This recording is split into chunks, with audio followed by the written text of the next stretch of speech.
गुजरात सरकार अब uniform civil code लागू करने जा रही है। संविधान का आर्टिकल 44 कहता है भारत में यूनिफॉर्म सिविल कोड होना चाहिए, सबको एक समान अधिकार होना चाहिए। उत्तराखंड के बाद गुजरात सरकार भी उसे लागू करने जा रही है। फायदा क्या होगा? फायदा यह होगा कि जो विदेशी कुरीतियां हैं वो खत्म होंगी। फायदा यह होगा कि जो महिलाओं के खिलाफ बहुत सारे अत्याचार होते हैं वो कम होंगे।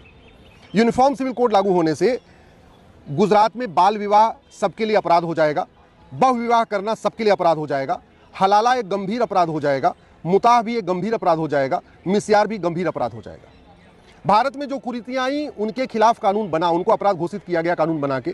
सती प्रथा भारत में कुरीति शुरू हुई तो कानून बन गया, छुआछूत कुरीति शुरू हुई तो कानून बना। लेकिन जो कुरीतियां मुगलों के साथ में आई थी उन कुरीतियों को खत्म करने के लिए कानून नहीं बना। तो जब यूनिफॉर्म सिविल कोड आएगा तो गुजरात में भी तलाके हसन देना अपराध हो जाएगा, तलाके एहसन भी अपराध हो जाएगा, तलाके बाइन भी अपराध हो जाएगा, तलाके किनाया भी अपराध हो जाएगा। सबका ग्राउंड्स ऑफ डिवोर्स कॉमन हो जाएगा, सबका प्रोसीजर ऑफ डिवोर्स कॉमन हो जाएगा, सबका डिवोर्स कोर्ट के जरिए होगा, मौखिक या चिट्ठी के जरिए या व्हाट्सएप के जरिए या एसएमएस के जरिए या ईमेल के जरिए ये जो डिवोर्स हो रहे हैं ये बंद हो जाएंगे। आज की डेट में क्रिश्चियंस के लिए जो कानून चल रहा है वो 1872 का क्रिश्चियन मैरिज एक्ट चल रहा है, पारसियों के लिए 1936 का पारसी मैरिज एक्ट चल रहा है, मुस्लिम्स के लिए 1937 का शरीयत एक्ट चल रहा है और हिंदू जैन बौद्ध सिख के लिए 1955 का हिंदू मैरिज एक्ट चल रहा है। तो ये जो केवल हिंदू मैरिज एक्ट है 1955 में बना, वो स्वतंत्रता के बाद बना और वो संविधान लागू होने के बाद बना।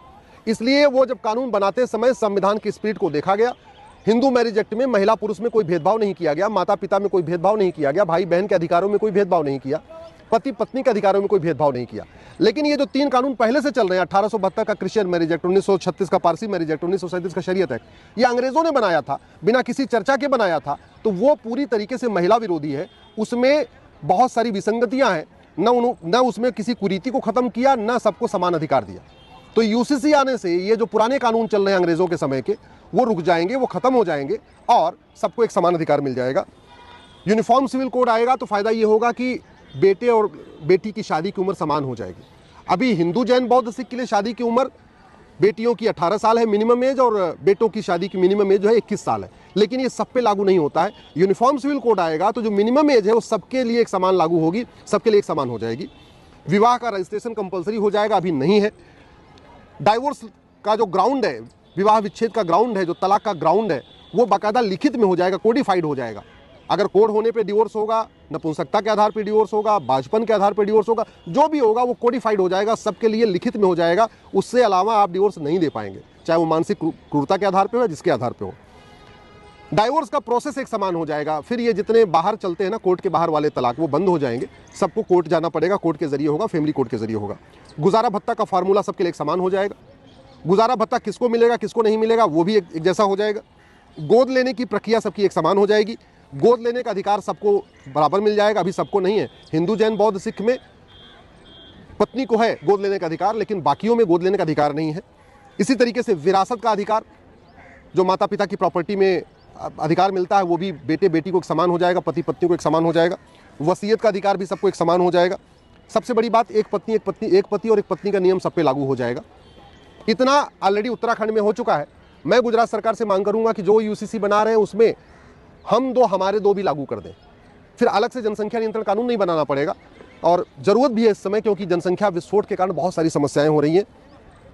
संविधान निर्माताओं ने 1948 में इस पर चर्चा किया था, यूनिफॉर्म सिविल कोड के ऊपर। 23 नवंबर 1948 को इस पर चर्चा शुरू हुई और फिर संविधान निर्माताओं ने कहा कि चूंकि भारत का विभाजन मजहब के आधार पर हो चुका है, जिसको मजहबी कानून चाहिए था वो ऑलरेडी पाकिस्तान जा चुके हैं। जो लोग भारत में हैं इनके लिए अब मजहब के आधार पर कोई अलग से स्कीम नहीं होगी।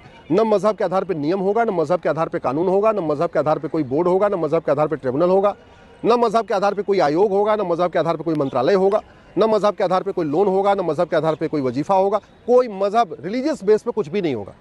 दुर्भाग्य यह है कि 2025 में हम आज़ादी की जब 75वीं वर्षगांठ मना रहे तो भी मजहब के आधार पर नियम कानून चल रहे हैं। क्रिश्चियंस के लिए क्रिश्चियन मैरिज एक्ट, पारसी के लिए पारसी मैरिज एक्ट, मुस्लिम्स के लिए शरीयत एक्ट, हिंदू के लिए हिंदू मैरिज एक्ट। मजहब के आधार पे वक्फ बोर्ड भी चल रहा है, मजहब के आधार पे वक्फ ट्रिब्यूनल भी चल रहा है, मजहब के आधार पे योजनाएं चल रही हैं, मजहब के आधार पे माइनॉरिटी फिल्म मिनिस्ट्री चल रही है, मजहब के आधार पे माइनॉरिटी कमीशन चल रहा है। सब कुछ मजहब के आधार पर चल रहा है। मैं आशा करता हूँ ये बहुत जल्दी खत्म होगा। उत्तराखंड में ऑलरेडी यूसीसी लागू हो चुका है, गुजरात सरकार उसको करने जा रही है। वैसे ज़्यादा अच्छा होता कि ये पार्लियामेंट में यूनिफॉर्म सिविल कोड लागू होता, जिससे पूरे देश में एक साथ ही लागू हो जाता। लेकिन अगर पार्लियामेंट से नहीं भी आ रहा है तो ये राज्यवार भी अच्छा है कि भाई उत्तराखंड में लागू हो गया, अब इसके बाद गुजरात करेगी। बहुत जल्दी मुझे पूरा विश्वास है कि इसके बाद मध्य प्रदेश सरकार भी करेगी, छत्तीसगढ़ सरकार भी करेगी, फिर उसके बाद उत्तर प्रदेश सरकार भी करेगी, बिहार सरकार भी करेगी, राजस्थान सरकार भी करेगी, महाराष्ट्र सरकार भी करेगी। तो अगर एक एक करके राज्य सरकारें भी कर रही हैं तो अच्छी बात है। लेकिन मेरा ये मानना है कि सभी राज्य सरकारों को इसके लिए पहल करना चाहिए, सभी नागरिकों को इसके लिए पहल करना चाहिए। भारत का संविधान कहता है कि सब एक समान है, सबको समान अधिकार है, सबका समान कर्तव्य है, तो कानून भी सबके लिए एक समान होना चाहिए, मजहब के आधार पर बिल्कुल नहीं होना चाहिए है। और ख़ास तौर पे कुरीतियों और कुप्रथाओं को मजहब के आड़ में इसको आप जस्टिफाई नहीं कर सकते हैं। जो कुरीतियाँ मुगल काल में आईं उनको ख़त्म करना ज़रूरी है, और वो तभी ख़त्म होगा जब यूनिफॉर्म सिविल कोड होगा। अब उत्तराखंड सरकार ने बाकायदा, गुजरात की सरकार ने 5 सदस्यीय समिति बना दिया है। जस्टिस रंजना देसाई इसको हेड कर रही हैं। अच्छी बात यह है कि जो उत्तराखंड सरकार ने बनाई थी कमेटी, उसको भी जस्टिस रंजना देसाई ने हेड किया था। तो उनको एक तरीके से पूरा इस पर रिसर्च उनके पास में है, पूरा डॉक्यूमेंट उनके पास में है, सारा वो ऑलरेडी काम कर चुकी हैं। इसलिए गुजरात की सरकार ने इस कमेटी को केवल 45 दिन का टाइम दिया है, 1.5 महीने का टाइम दिया है। 45 दिन में जस्टिस रंजना देसाई की अपनी रिपोर्ट आ जाएगी, उसके बाद गुजरात सरकार उसको विधानसभा में टेबल करेगी।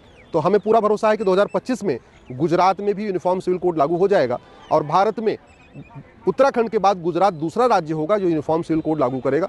और जब इन 2 राज्यों में आ जाएगा तो ये भी हो सकता है कि कल को फिर बाकी राज्य लाएं और सीधे सीधे इसको पार्लियामेंट में इंट्रोड्यूस करके पार्लियामेंट से सीधे पास करा दिया जाए और पूरे देश में लागू हो जाए।